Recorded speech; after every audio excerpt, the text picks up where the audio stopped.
Recording studio Ramesh Nagar Delhi.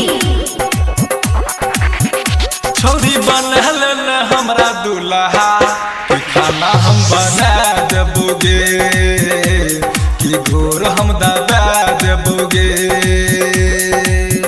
छोरी बनल न हमरा दुल्हा कि खाना हम बना देबोगे कि गोर हम दबा देबोगे कि खाना हम बना देबोगे कि गोर हम दबा देबोगे।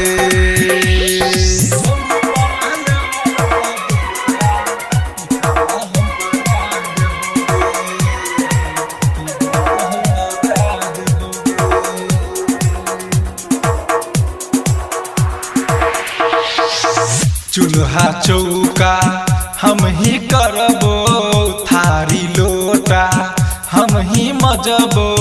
चूल्हा चौका हम ही करबो, थारी लोटा हम ही मजबो। रोज धोबो हम तोहर कपड़ा कि दूल्हा बनल लगे। छौरी बनल न हमरा दूल्हा कि खाना हम बना देबोगे।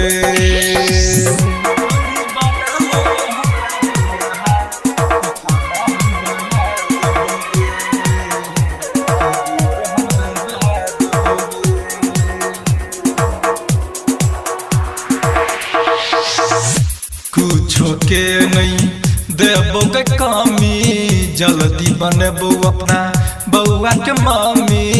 कुछो के नहीं देबोगे कमी, जल्दी बनबो अपना बउआ के मम्मी।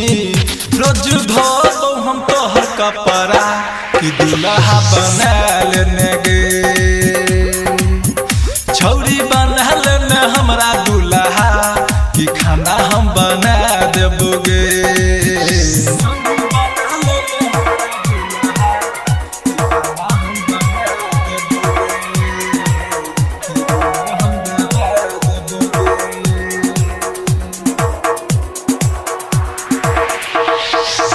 तोहर कहल सबटा करबो, तोरा से नहीं कहियो लड़बो।